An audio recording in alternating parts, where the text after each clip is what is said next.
Thank you, Judy, for agreeing to do this video interview with me. To start off, can you just share with us what you've been up to lately? Well, one of the things I've been working on is the whole concept about the politics of results, or the politics of learning and performance. And how do we influence, really, how do we engage and how do we really influence decision makers?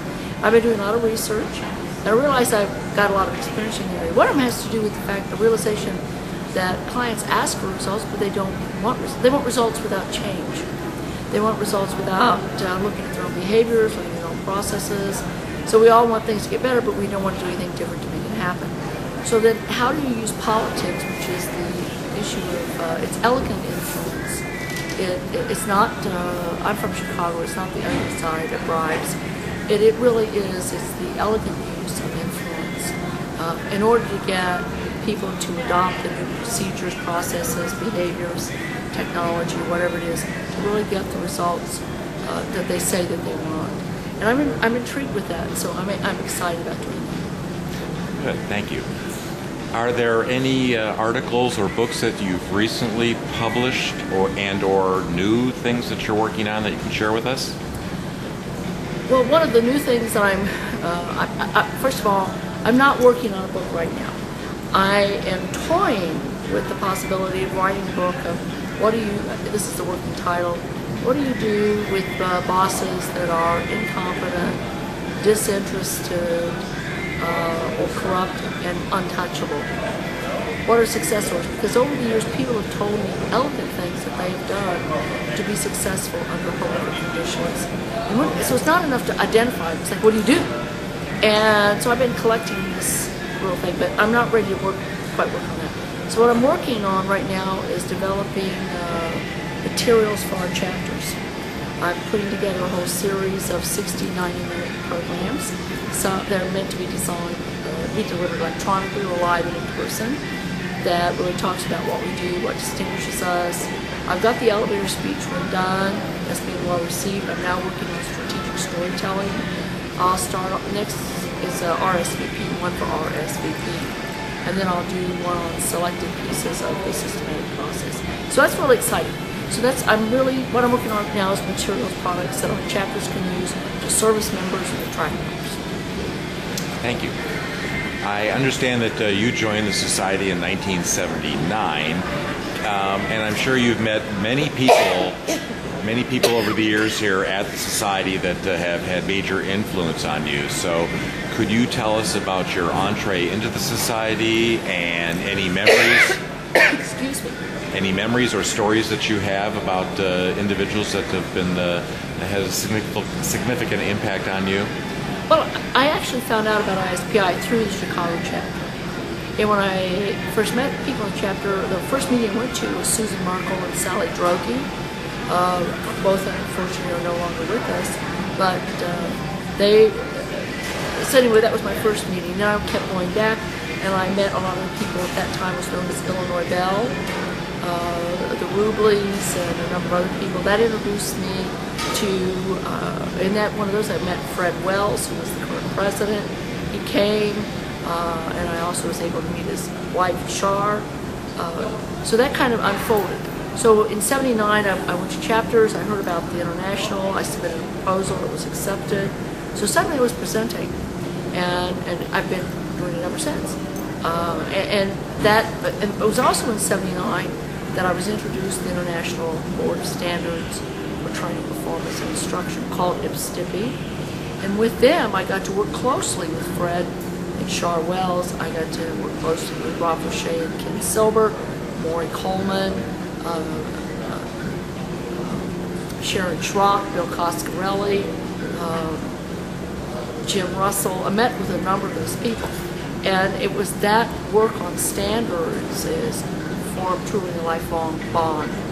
And that they also have to be very active on ISPI, so that's just carried forward. And they've been tremendous, they've been very generous with their guidance and information and helping me in my career, and I value that immensely. Do you have any favorite stories from the past that you can share here? Anything that caused great insight or a lesson learned or just a fun fact about some of our luminaries? Well, let me share you a fun fact, and this has to do with Tom Gilbert. When I first met Tom Gilbert, the gentleman was a diabetic. And in Chicago, we had a soda company making Canfield's Diet Chocolate Cherry Soda Pop. And I introduced him to Diet Chocolate Cherry Soda Pop. So for the next couple of years, I kept bringing 6-packs of Diet Chocolate Cherry Soda Pop because he kept saying, it's an elixir, it's wonderful. So, I mean, that doesn't diminish his other contributions, but that's kind of a fun fact there or something like that. I also had the opportunity to go to Joe Harless's home, and a beautiful home. And his wife is an artist, a sculptor, and you see her works around or something like that. Well, he didn't know me. I mean, he really didn't know me. So before he would allow himself to be interviewed, he had to give me an instruction.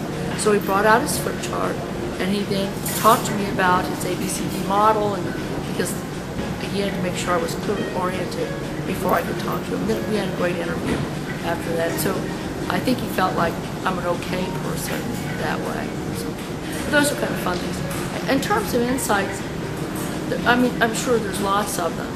But again, most of those insights have come from the deep relationships I've made with a number of the people, beyond the ones I've just mentioned. I've gotten to know Vicki Lane and Lynn Carney, and I mean, I would waste all your type if I listed all of them. But those people, again, have been very, very generous to me. It's very nice. What are you working on in terms of your own development? Where are you focused on where you're going to go with your learnings? Well, some people don't know this, but my baccalaureate degree is in communication when I went in persuasion. My master's is actually also in communication, with my major in theater management, my minor in oral interpretation of literature. So what has that got to do with my development? I'm always intrigued with those things. So there's 2 areas I'm interested in. One is building better skills in mediation and arbitration, and that's being offered by some of the community colleges. I'm trying to find the time to take it. The other one is how to work with bullies. What are the communication ways of getting back?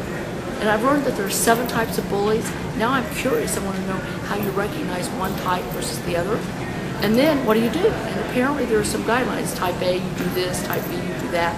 And I've determined that I'm going to take that on in my professional development. Because I don't know about you guys, but I unfortunately meet bullies in the corporate world. And rather than discounting that, why don't we take on the skill set to learn how to work with it? Very good. Well, thank you for your interview. Is there anything that you could share with us about volunteering to encourage others to volunteer in society, and what some of the things that they might experience through their volunteering? Well, I think you get what you give. Actually, you get back more than what you give. And I would encourage anybody, if they really want to have a network, they're growing their business, they want referrals or something like that, the best way to do that is to build trust. And you build trust by cooperating with other people, collaborating with other people who've done committees or teams or projects. Then people get to see you in action.